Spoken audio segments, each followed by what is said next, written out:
हम double engine की सरकार से पूछते हैं, अगर अपराध बोध नहीं था तो आंकड़े दबाए, छिपाए और मिटाए क्यों गए हैं?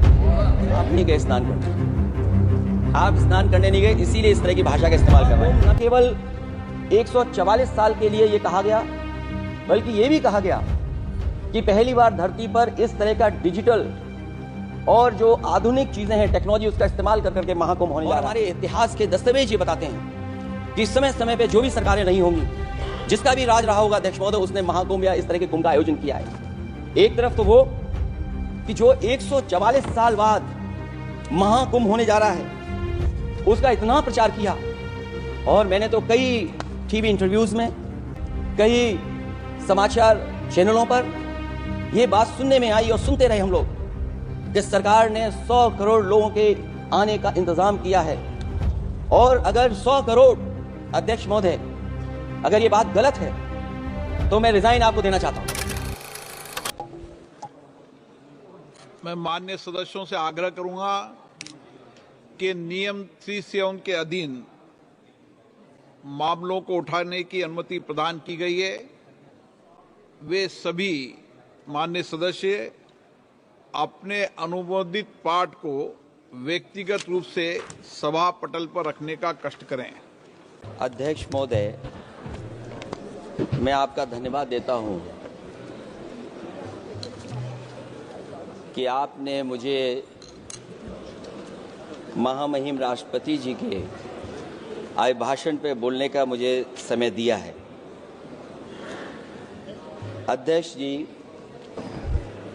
मैं सबसे पहले आपका अभिनंदन एवं अभिवादन करते हुए आग्रह करना चाहूँगा कि मुझे बोलने के लिए जो समय दिया है, मैं उसमें से 2 मिनट का समय महाकुंभ हादसे का शिकार लोगों की आत्मा की शांति के लिए खड़े होकर के मौन रखना चाहूँगा। अगर किसी अन्य को भी सच्चे मन से मृतकों के प्रति सच्चा भाव है तो वो भी हमारे सांसदों के साथ खड़ा होकर के ये मौन श्रद्धांजलि अर्पित कर सकता है। ये माननीय सदस्य, अध्यक्ष महोदय, अगली लाइन अध्यक्ष महोदय, ये विषय, अध्यक्ष महोदय, आप सीनियर लीडर हैं। अध्यक्ष महोदय, ये अधिकार आपका है, कभी नहीं रही। ये मैंने विषय मेंशन करते हुए भरोसा है, इस विषय पर मौन कर दिया था, इसलिए अध्यक्ष का अधिकार है। हाँ, मैं वही अध्यक्ष महोदय, ये जो बात मैं शुरू कर रहा हूं, जहां मैंने मौन 2 मिनट के लिए श्रद्धांजलि की बात की है, ये अधिकार मेरा नहीं है अध्यक्ष महोदय, ये अधिकार आपका है। मुझे पूरा भरोसा है आप पर कि जब अभिभाषण की चर्चा खत्म हो रही होगी उस समय 2 मिनट का मौन श्रद्धांजलि जरूर दी जाए जो श्रद्धालुओं की जान गई है। नहीं, अध्यक्ष महोदय, नहीं, अभी 1 मिनट, आप लोग कुछ मत बोलो, मैं कुछ नहीं। अध्यक्ष महोदय, अभी तो अध्यक्ष महोदय मैंने बात शुरू नहीं की है, और जिन लोगों को तकलीफ है और जिनको दुख होना चाहिए उनके बारे में मैं, हालांकि वो बात मैं बाद में कहना चाहता था महाकुंभ के बारे में, लेकिन अध्यक्ष महोदय क्योंकि बहुत सारे माननीय सदस्य ये सुन नहीं सकते हैं, इसलिए मैं बात वहीं से शुरू करता हूं। आप देश के परम अभिभावक होने के नाते हमारा आपसे अनुरोध है कि जहां सरकार बजट के आंकड़े लगातार दे रही है, और जब मैंने अभिभाषण पढ़ा अध्यक्ष महोदय, बहुत सारे आंकड़े सरकार ने दिए हैं। आंकड़े देने से पहले महाकुंभ में मरने वालों के आंकड़े भी दे दें। महाकुंभ की व्यवस्था के बारे में स्पष्टीकरण देने के लिए मेरी मांग अध्यक्ष महोदय, सर्वदलीय बैठक बुलाई जानी चाहिए। महाकुंभ आपदा प्रबंधन व खोया पाया केंद्र की जिम्मेदारी सेना को दी जाए। महाकुंभ हादसे के शिकार लोगों की मृत्यु, घायलों का इलाज, दवाइयों, डॉक्टर, भोजन पानी, परिवहन की उपलब्धता का आंकड़ा संसद में पेश किया जाए। महाकुंभ हादसे के लिए जिम्मेदार लोगों पर महाकुंभ हादसे के लिए जिम्मेदार लोगों पर घोर दंडात्मक कार्रवाई हो। जिन्होंने सच छिपाया है उनको दंडित किया जाए। अध्यक्ष महोदय, हम डबल इंजन की सरकार से पूछते हैं, अगर अपराध बोध नहीं था तो आंकड़े दबाए, छिपाए और मिटाए क्यों गए हैं? साक्ष्य छिपाना और मिटाना भी तो अपराध है। इसका दंड कौन भुगतेगा? अध्यक्ष महोदय, जहां इंतजाम होना चाहिए था वहां प्रचार हो रहा था। एक धार्मिक समागम में डबल इंजन का राजनीतिक प्रचार अशोभनीय है, निंदनीय है। इतने बड़े हादसे के बाद कम से कम अब तो वो होर्डिंग उतरवा देना चाहिए। अध्यक्ष महोदय, महाकुंभ की जो तैयारी हुई, जो हम लोगों ने जाना वहां पर, महाकुंभ न केवल 144 साल के लिए ये कहा गया, बल्कि ये भी कहा गया कि पहली बार धरती पर इस तरह का डिजिटल और जो आधुनिक चीजें हैं, टेक्नोलॉजी, उसका इस्तेमाल कर करके महाकुंभ होने जा रहा है। सीसीटीवी, ड्रोन, लाइव स्ट्रीमिंग के आधार पर जिनका दावा था कि वो डिजिटल कुंभ करा रहे हैं, वो मृतकों की डिजिट नहीं दे पा रहे हैं। एक तरफ तो जो लोग डिजिटल डिजिटल डिजिटल अध्यक्ष महोदय कहने को थकते नहीं हैं, लेकिन जब कुंभ में इतना बड़ा हादसा हो गया है तो यही सरकार डिजिट नहीं दे पा रही है। हमारे अपने लोग मारे गए हैं, जिसमें परिवार का हर रिश्ता दिवंगत हुआ है। किसी की माता, किसी के पिता, किसी की बहू, किसी की बेटी, किसी का भाई बहन, चाचा चाची। बच्चों के आंकड़े तो अभी तक नदारद हैं। खोया पाया केंद्र ही लोगों को तो नहीं मिल रहा है। जो खोया पाया केंद्र था उसको भी लोग पा नहीं पा रहे, ढूंढ नहीं पा रहे। अध्यक्ष महोदय, कुंभ कोई पहली बार नहीं हो रहा है। कुंभ का आयोजन सदियों से होता आया है। हमारे पौराणिक और हमारे इतिहास के दस्तावेज ये बताते हैं कि समय समय पे जो भी सरकारें रही होंगी, जिसका भी राज रहा होगा अध्यक्ष महोदय, उसने महाकुंभ या इस तरह के कुंभ का आयोजन किया है। एक तरफ तो वो कि जो 144 साल बाद महाकुंभ होने जा रहा है, उसका इतना प्रचार किया।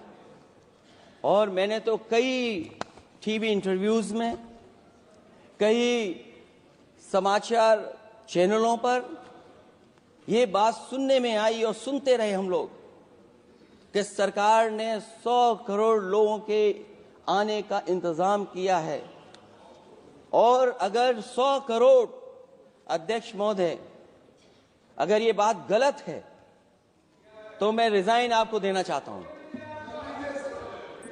अगर अध्यक्ष महोदय, ये माननीय सदस्य लोग अगर ये नहीं सुन पा रहे हैं तो मैं इनको एक एक को, आप नहीं गए स्नान करने, आप स्नान करने नहीं गए, इसीलिए इस तरह की भाषा का इस्तेमाल कर रहे हैं। अध्यक्ष महोदय, ये कहा गया कि 144 वर्ष के बाद ये हो रहा है।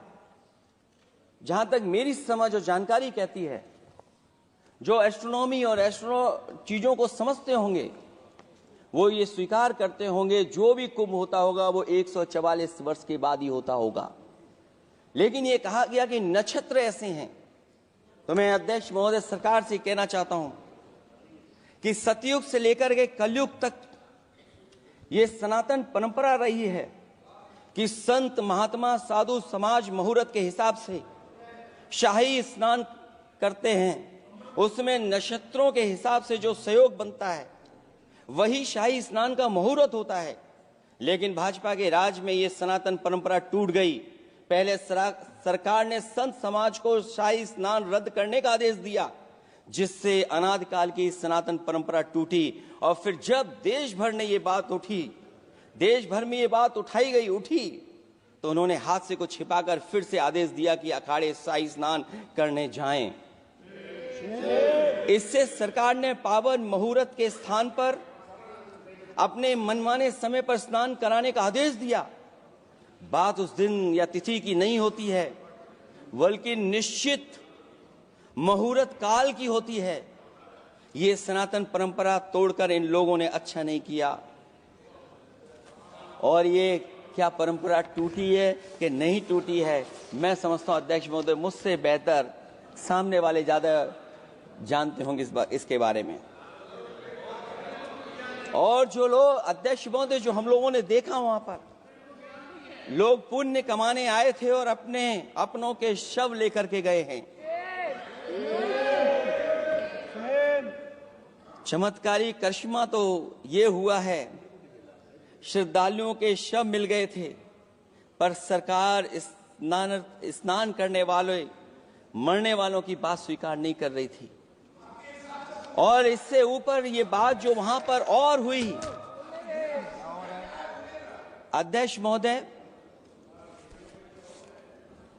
जब ये जानकारी हो गई कि कुछ लोगों की जान चली गई, लाशें हैं जो मोर्चरी में पड़ी हैं, अस्पताल में पड़ी हैं, उसके बाद सोचिए सरकार क्या कर रही है। अपने सरकारी हेलीकॉप्टर में फूल भर करके फूलों को डालने का काम किया। सोचिए ये हमारी कहां की सनातनी परंपरा है। मैं जानना चाहूंगा सदन के माध्यम से हमारे माननीय सदस्य बताएं कि जहां लाशें पड़ी रही हों, न जाने कितनी चप्पलें पड़ी थीं, न जाने कितनी चप्पलें पड़ी थीं, न जाने कितने कपड़े पड़े थे, महिलाओं की साड़ियां थी, कपड़े थे, लेकिन उनको कैसे उठाया गया? उन सबको उठाया गया जेसीबी मशीन से, ट्रैक्टर की ट्रॉली से। उनसे उठा करके कहां फेंका कोई नहीं जानता, लेकिन जब उनको लगा कि वहां से बदबू आ रही है तो यही सरकार के लोग छिपाने लगे हैं। यही आपका महाकुंभ का आयोजन था। और हर बात को छिपाने के लिए न केवल ये लोग मीडिया का सहारा ले रहे हैं, मीडिया का सहारा लेते लेते सुनने में आया है कुछ दबाव और कुछ स्वीटनर भी दिए जा रहे हैं जिससे उनकी खबरें बाहर ना आ जाएं। और अगर अध्यक्ष मोदी ये बात सब गलत है मेरी, अगर ये बात सब गलत मैं कह रहा हूं, तो अभी तो नेता सदन को अभी भाषण देना है। और मैं ये बात और कहना चाहता हूं, आप अपने तरफ से जानकारी कर लीजिएगा। हमारे उत्तर प्रदेश के मुख्यमंत्री जी ने शोक नहीं प्रकट किया था। जब देश की राष्ट्रपति और प्रधानमंत्री जी ने शोक प्रकट किया, उसके बाद 17 घंटे बाद सरकार ने स्वीकार किया। अध्यक्ष मोदी ये वो लोग हैं जो आज भी कोई सच्चाई स्वीकार नहीं कर सकते। इनका रास्ता क्या है मैं नहीं जानता हूं, कहां ले जाना चाहते हैं। लेकिन जब अध्यक्ष महोदय मैंने अभिभाषण पढ़ा है राष्ट्रपति महोदया का, तो वही पुरानी बातें कि 12 करोड़ शौचालय बन गए हैं, 10 करोड़ गैस कनेक्शन हो गए हैं, 80 करोड़ लोगों को राशन दिया जा रहा है, 25 करोड़ लोगों को मिडिल क्लास में शामिल कर दिया गया, न्यू मिडिल क्लास में शामिल कर दिया गया। 80 और 85 को अगर हम जोड़ दें अध्यक्ष महोदय 105 करोड़ हो गए। बच्चों को और जोड़ दें तो सरकार अध्यक्ष महोदय किसके लिए काम कर रही है? किसके लिए काम कर रही है? अगर 80 को राशन दें, 25 को न्यू मिडिल क्लास में जोड़ दें, 105 करोड़ हो गए। और जो बाकी बचे हैं हमारे देश की आबादी जिसको 140 करोड़ बता रहे हैं, उसमें कम से कम बच्चे कुछ तो संख्या होगी, आधी आबादी की संख्या होगी।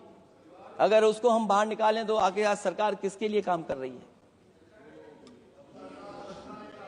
वही बात पुरानी सुनने को मिलती है कि राष्ट्रीय मिलिट्री स्कूल बन गए हैं, राष्ट्रीय मिलिट्री स्कूल जिनमें बालिकाओं की भर्ती शुरू हो गई है। अध्यक्ष महोदय ये एक बता दें जो नया इन्होंने 10 साल के अंदर राष्ट्रीय मिलिट्री स्कूल खोला हो। और कंफ्यूज मत होना, राष्ट्रीय मिलिट्री स्कूल कौन से होते हैं, सैनिक स्कूल कौन से होते हैं, ये कंफ्यूज मत होना। 10 साल में सोचिए अध्यक्ष महोदय, एक भी नया राष्ट्रीय मिलिट्री स्कूल नहीं खोला है। अगर खोला हो तो सरकार जरूर बताए। जो लोग कहते हैं हम ईज ऑफ डूइंग रिसर्च कर रहे हैं, अध्यक्ष महोदय, इनकी ईज ऑफ डूइंग रिसर्च हमने देखी है। इनकी ईज ऑफ डूइंग रिसर्च अपनी इमेज चमकाने के लिए और दूसरे की इमेज बर्बाद करने के लिए ईज ऑफ डूइंग रिसर्च चल रही है।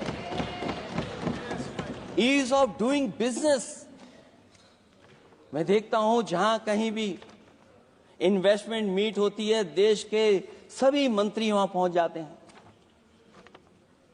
सरकार के मुखिया भी जाते हैं वहां। मुझे याद है उत्तर प्रदेश में सबसे बड़ा आयोजन हुआ था इन्वेस्टमेंट मीट का। न केवल इन्वेस्टमेंट मीट इन्वेस्टर्स को बुलाया गया था, बल्कि डिफेंस एक्सपो के भी कार्यक्रम कई हुए थे। और अध्यक्ष महोदय, भरोसा ये दिलाया गया था कि जो एमओयू हो रहे हैं 40 लाख करोड़ के, उसको जमीन पर उतार लिया जाएगा। मैं इन्हीं डबल इंजन की सरकार से जानना चाहता हूं कि जो 40 लाख करोड़ के एमओयू हुए, उसमें कितना जमीन पर यह सरकार उतार पाई है। कहीं ऐसा तो नहीं है कि सरकार के डबल इंजन आपस में ही टकरा रहे हों। अब तो जो खबरें हम लोग पढ़ते हैं, न केवल इंजन टकरा रहे हैं अध्यक्ष महोदय, अब तो डब्बे भी टकराने लगे हैं। सुना है क्योंकि दिल्ली में चुनाव है, आप इंजीनियर की डब्बा हैं। ये हमारे पुराने माननीय सदस्य हैं, आप हम एक हैं, बस जगह अलग बदल गई। जिस विभाग के मंत्री हैं वो हमारा ही काम है, आप लोग अच्छा नहीं कर रहे हैं। अध्यक्ष महोदय, दिल्ली का चुनाव है तो मैंने राष्ट्रपति जी के अभिभाषण में सुना कि यहां पर मेट्रो की जो दूरी है वो दुगनी कर दी गई है, पटरी दुगनी कर दी गई है, एक्सपेंशन हो गया है इतना। अध्यक्ष महोदय, मैं स्वीकार करता हूं दिल्ली का चुनाव है, एक्सपेंशन की बात करेंगे, लेकिन कभी आपने क्यूटो का नाम सुना है? आपने वेनिस का नाम सुना है? मैं अध्यक्ष महोदय आपके माध्यम से, जिसको क्यूटो बनाने के लिए सपना देखा गया था, 10 साल पूरे हो गए हैं, अभी तक वहां पर मेट्रो की शुरुआत नहीं कर पाए हैं। और अध्यक्ष महोदय, मैं ये बात इसलिए कह रहा हूं, अध्यक्ष महोदय, मैं इसलिए बात कह रहा हूं कि जिस समय समाजवादी सरकार थी, जितनी भी मेट्रो आज यूपी में चल रही हैं, सब की सब समाजवादियों की देन है, एक भी आपकी देन नहीं है। और इस समय पर मैं याद करना चाहता हूं, उस समय देश के प्रधानमंत्री मनमोहन सिंह जी को जब मैं पहली बार मुख्यमंत्री बनकर के उनसे मिलने गया था, मैं बहुत सारे उनके काम उत्तर प्रदेश के लेकर के गया था। आज वो हमारे बीच नहीं हैं, लेकिन कम से कम उन्हें इसी बात से याद कर रहे हैं, जो जो मैंने काम उस समय दिए थे, एक एक काम उस समय के प्रधानमंत्री जी ने मेरा पूरा कर करके, और उसका परिणाम ये हुआ है अध्यक्ष महोदय, और उसका परिणाम ये हुआ है कि आज उत्तर प्रदेश में जितनी भी मेट्रो चल रही है, चाहे वो लखनऊ की हो, कानपुर की हो, आगरा की हो, नोएडा की हो, ग्रेटर नोएडा को जोड़ रही हो, दिल्ली को जोड़ रही हो। और अध्यक्ष महोदय, जिस समय उद्घाटन हुआ था दिल्ली से नोएडा को जोड़ने वाली मेट्रो का, उस समय देश के प्रधानमंत्री एक विदेश के बहुत बड़े उनके साथ बैठ करके गए थे उद्घाटन करने। वो अगर किसी ने काम किया था पूरा, तो नोएडा अथॉरिटी और समाजवादी सरकार ने, उसमें आपकी देन कोई नहीं थी। ये बात मैं मेट्रो की इसलिए कर रहा हूं कि जो लोग दिल्ली में मेट्रो बना रहे हैं, वो बनारस में मेट्रो क्यों नहीं बना पा रहे हैं? और दिल्ली का विकास अपने आप हो जाएगा, बस ये जो भारतीय जनता पार्टी की दिल्ली वाली सरकार है वो हस्तक्षेप करना बंद कर दे। अध्यक्ष महोदय, रिवर लिंकिंग का कार्यक्रम कुछ दिन पहले प्रधानमंत्री जी ने किया। अध्यक्ष महोदय, मैं आपके माध्यम से, जहां किसानों के लिए एक नई चीज आ रही है, जिससे कि न केवल उनकी खेती-बाड़ी बल्कि बहुत सा सुधार दिखाई देगा। खेती-बाड़ी को भी पानी मिलेगा, पीने का भी पानी होगा। इंटरलिंकिंग पुरानी योजना है और मुझे याद है जब पहली बार उसका MOU साइन हुआ था, उस समय दोनों प्रदेश के मुख्यमंत्री शामिल थे, लेकिन जब उद्घाटन हुआ है तो दोनों के प्रदेश के मुख्यमंत्री वहां से गायब थे। और वो कारण अगर जानना चाहोगे तो वो कारण भी बता दूंगा अगर आप कहोगे तो। जहां इंटरलिंकिंग हो रही रिवर की, ये अच्छी योजना है। 40,000 करोड़ रुपए आप खर्च करने जा रहे हैं। लाखों लाख जमीन उत्तर प्रदेश और मध्य प्रदेश की सिंचाई के लिए शामिल हो जाएगी। लोगों को पीने का पानी मिलेगा, लेकिन जिनकी जमीन जाएगी उन किसानों को, गरीबों को क्या सरकार मदद कर रही है? लैंड एक्विजिशन मैंने भी की एक समय पर, और मुझे याद है अध्यक्ष महोदय जब मैंने लैंड एक्विजिशन किया था उसमें भारत का ये लैंड एक्विजिशन एक्ट नहीं आया था। मैंने किसानों से बातचीत की थी और किसानों से समझाया कि ये योजना से, परियोजना से क्या लाभ होने जा रहा है। वहां के किसान तैयार हो गए और उसका परिणाम ये था कि 21 महीने में देश का सबसे बेहतरीन एक्सप्रेसवे और जमीन एक्वायर कर करके हम लोगों ने बना करके दिखा दिया। और जब उद्घाटन हुआ था तो उसमें भारतीय वायुसेना के विमान सुखोई और मिराज को उतार करके हम लोगों ने उद्घाटन किया था उसका। ये बात मैं इसलिए बता रहा हूं, जिस हाईवे पर देश के प्रधानमंत्री उतरे थे और उद्घाटन के बाद प्रधानमंत्री जी के पीछे पीछे कोई चल करके आया था। वो हाईवे भी अगर किसी ने डिजाइन किया था तो समाजवादी सरकार का डिजाइन था, वो भारतीय जनता पार्टी का डिजाइन नहीं था। और अगर इनका डिजाइन होता तो उत्तर प्रदेश में कोई नया हाईवे ऐसा बना करके दिखाएं जिसमें हवाई जहाज उतर जाए। नहीं तो मैं मानूंगा कि आप जो कह रहे हैं कि आधुनिक इंफ्रास्ट्रक्चर बनाना चाहते हैं, आपकी परिभाषा क्या है आधुनिक इंफ्रास्ट्रक्चर की? और ये बात में जो इतनी घुमा फिरा के कह रहा हूं वो बात में लौट करके उसी पे जा रहा हूं अध्यक्ष महोदय। अगर 40,000 करोड़ की योजना बनी है रिवर इंटरलिंकिंग की, तो जिन किसानों की, जिन गरीबों की जमीन जा रही है उन किसानों को आप सही तरीके से मुआवजा, मदद उनकी क्यों नहीं कर रहे हो आप? अध्यक्ष महोदय, मैं इस अभिभाषण के माध्यम से जब सदन में जवाब आए तो उन किसानों की मदद होनी चाहिए। वो किसानों के पास कुछ नहीं है। उसके बाद आपका जो पैकेज है, आपका पैकेज पता नहीं क्यों कंजूस बनाता है कोई। आपका पैकेज कंजूस बनाता है कोई।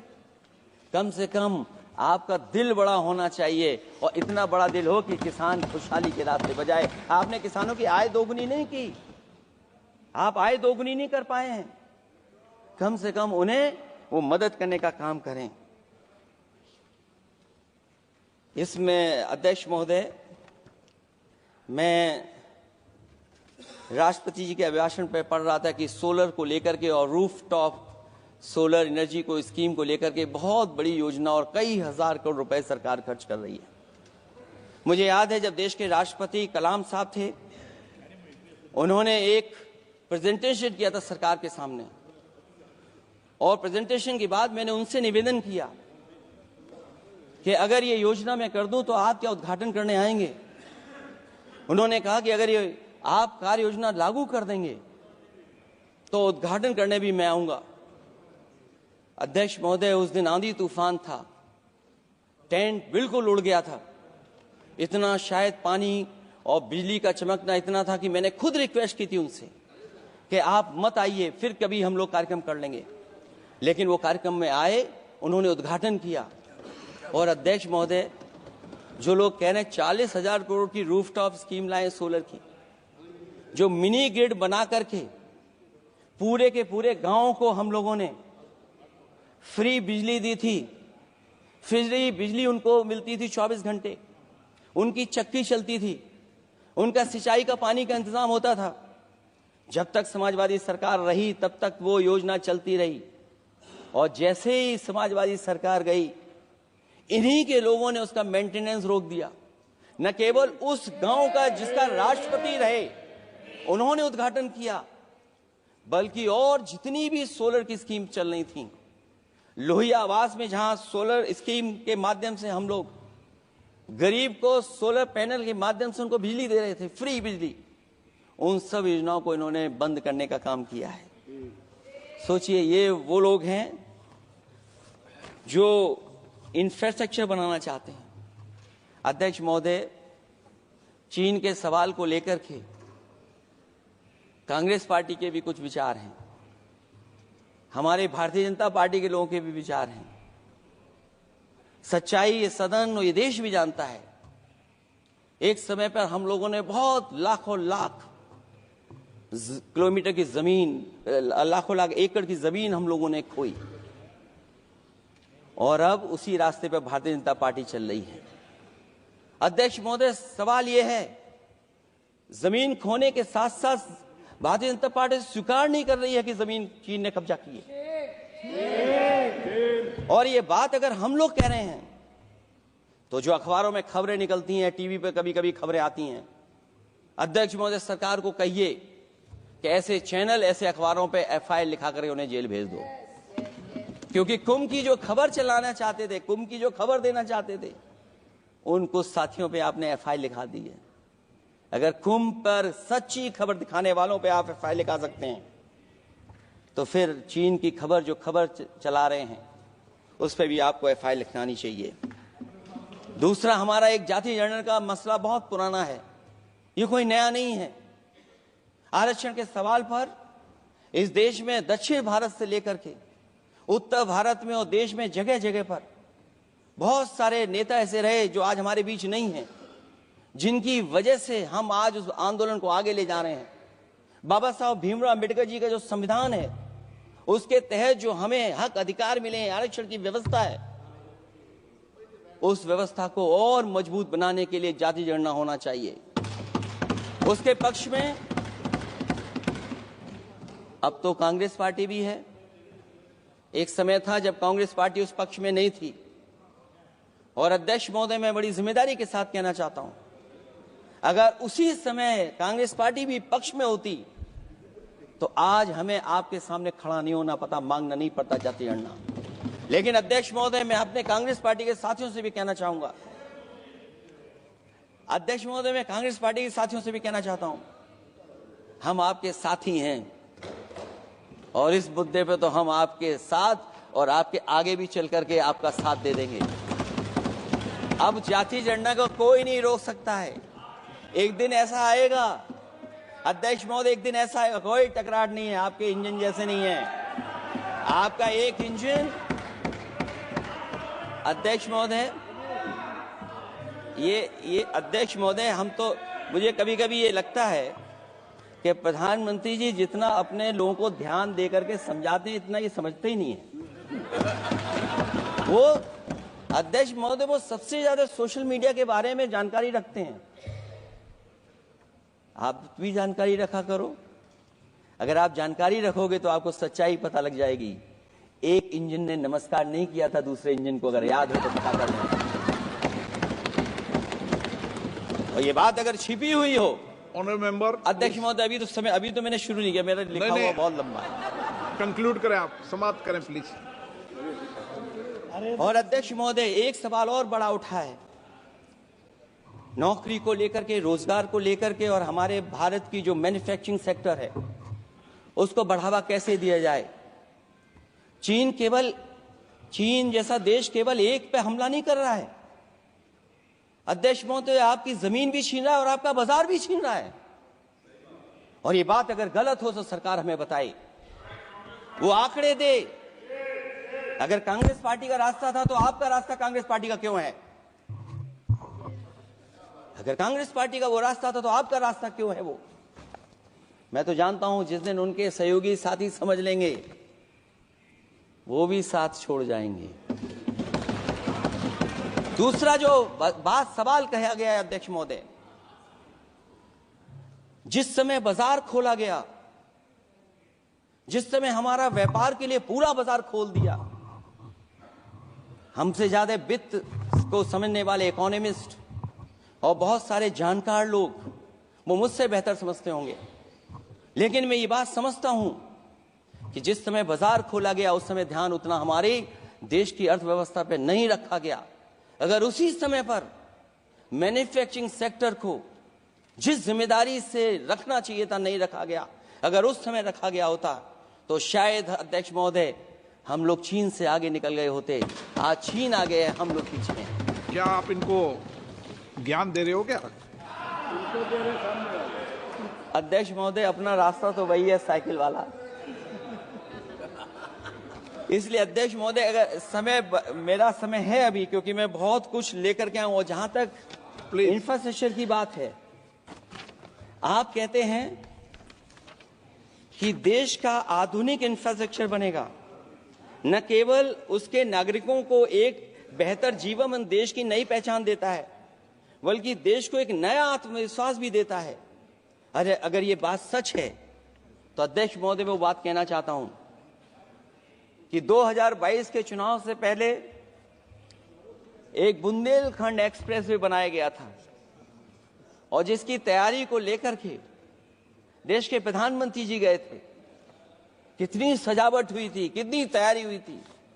जो हमारे बुंदेलखंड के साथी माननीय सदस्य चलते होंगे बुंदेलखंड के एक्सप्रेसवे पर, वो जानते होंगे प्रधानमंत्री जी उद्घाटन करके गए, पानी बरस गया, बुंदेलखंड बह गया, एक्सप्रेसवे बह गया।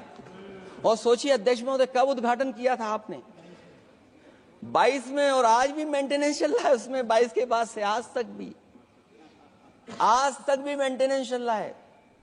और कहीं अगर आपने जो गाड़ियां बाजार में ला दी हैं, जो बाजार में आजकल अध्यक्ष महोदय जो गाड़ियां आ गई हैं, अगर वो कहीं अपनी रफ्तार से चलेंगी तो या तो पेट दर्द होगा या कमर का दर्द होगा, दोनों में से एक के लिए तो इलाज जाना ही पड़ेगा।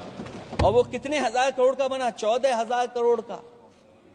इसी तरह गोरखपुर लिंक एक्सप्रेसवे यूपी में 91 किलोमीटर। जो हमारे रोड की जानकारी रखते होंगे, एनएचआई की जानकारी रखते होंगे, वो जानते होंगे कि गोरखपुर लिंक जो 2022 में शुरू हो जाना चाहिए था, वो अभी तक शुरू नहीं हो पाया। वो 91 किलोमीटर का 7,283 करोड़ का बन रहा है। जो पूर्वांचल एक्सप्रेसवे कभी समाजवादी सरकार ने उसको डिजाइन किया, उसको सब कुछ आगे बढ़ाया, वो 340 किलोमीटर का 22,000 करोड़ के लगभग का बना है। लेकिन जहां तक मैं बना करके छोड़ गया वहां से आगे नहीं बढ़ा।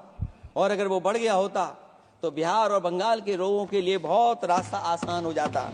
इसी तरह एक गंगा एक्सप्रेसवे बन रहा है, जिसके बारे में सरकार ने ये कहा कि हम कुंभ से पहले शुरू कर देंगे, कुंभ से पहले गंगा एक्सप्रेसवे शुरू हो जाएगा। अध्यक्ष महोदय वो नहीं शुरू हो पाया। मुझे लगता है जिस रफ्तार से वो काम हो रहा है, अगला जब अर्ध कुंभ आएगा तब तक ही बन पाएगा वो। ये बातें मैं इसलिए बोल रहा हूं अध्यक्ष महोदय, क्योंकि यूपी को बिहार को दे दिया, हमें कोई तकलीफ नहीं है। बिहार भी तरक्की करे, हम भी साथ देंगे बिहार का, कोई तकलीफ नहीं है। लेकिन यूपी में अगर कोई भी एक भारत सरकार के एनएचआई का एक्सप्रेसवे आया हो तो बता दे। एक भी कोई एक्सप्रेसवे दिया हो तब, जब देश के प्रधानमंत्री को 2 बार और नहीं तीसरी बार भी मौका दिया उत्तर प्रदेश ने। मैं अध्यक्ष महोदय आपका इशारा समझ रहा हूं। बाकी अध्यक्ष महोदय भाषण में अब बजट पे पढ़ दूंगा, मेरा बाकी भाषण बजट में होगा। मैं अपना भाषण खत्म करते हुए केवल इतना कहना चाहता हूं, मैं जो मेरे सुझाव आए हैं उन सुझावों को शामिल करे सरकार, और केवल प्रचार में न रहे सरकार। अध्यक्ष महोदय, मैं अपनी बात खत्म करने से पहले जो राष्ट्रपति जी ने कहा है, मैं भी सहमत हूं उससे। मैं उनकी सब लाइनें पढ़ना चाहता हूं। जो राष्ट्रपति महोदया जी ने कहा है मैं उससे सहमत हूं। हमारा हिंदुस्तान 140 करोड़ आबादी वाला देश है। हमारे यहाँ भिन्न भिन्न राज्य, भिन्न भिन्न क्षेत्र, भिन्न भिन्न भाषाएं हैं, परंतु एक राष्ट्र के रूप में हमारी एक ही पहचान है, हिंदुस्तान। और हमारा एक ही संकल्प है, एक ही लक्ष्य है, विकसित हिंदुस्तान। आने वाले वर्षों में देश को विकसित राष्ट्र बनाने के लिए हम सभी दृढ़ संकल्पित हैं। इस संकल्प में देश के शहीदों की प्रेरणाएं हैं, पूज्य बापू के मानवीय आदर्श हैं और सरदार पटेल जैसी मां भारती की संतान द्वारा हमें दिलाई गई एकता की शपथ है। हमें इन प्रेरणाओं को आगे रखते हुए एकता के इस समर्थ विकसित हिंदुस्तान के संकल्प को पूर्ण करना है। आइए हम एक बार फिर एकता के संकल्प को दोहराएं और हिंदुस्तान के सपनों को पूरा करने के लिए कटिबद्ध हों। जब हम साथ मिलकर बढ़ेंगे तो हमारी भावी पीढ़ियां 2047 में अवश्य विकसित, सशक्त, समर्थ, समृद्ध, सोशलिस्ट, सेकुलर, डेमोक्रेटिक हिंदुस्तान देखेगी। मैं इतनी ही बात कहते हुआ, क्योंकि 10 बजट आपने पेश किए हैं, वो आप समझ गए होंगे, आप समझ गए बात को जो मैं कह रहा हूं। अध्यक्ष महोदय, जो बात मैं कह रहा हूं वो बात वहां तक पहुंच गई है। उनके चेहरे बता रहे हैं कि बात वो पहुंच गई है। और मैं अपने अंत में बस यही कहूंगा, क्योंकि 10 बजट के बाद ये अभिभाषण सुन रहे हैं हम लोग, 11वां बजट आ गया है। बजट हो ऐसा जिसमें सबके लिए उम्मीदें हों, समृद्धि की दिवाली और खुशियों की ईद हो। बहुत बहुत धन्यवाद अध्यक्ष महोदय, मैं आपका धन्यवाद देता हूं और सभी माननीय सदस्यों का जिन्होंने सुनने का काम किया। बहुत धन्यवाद। श्री सौगत राय जी।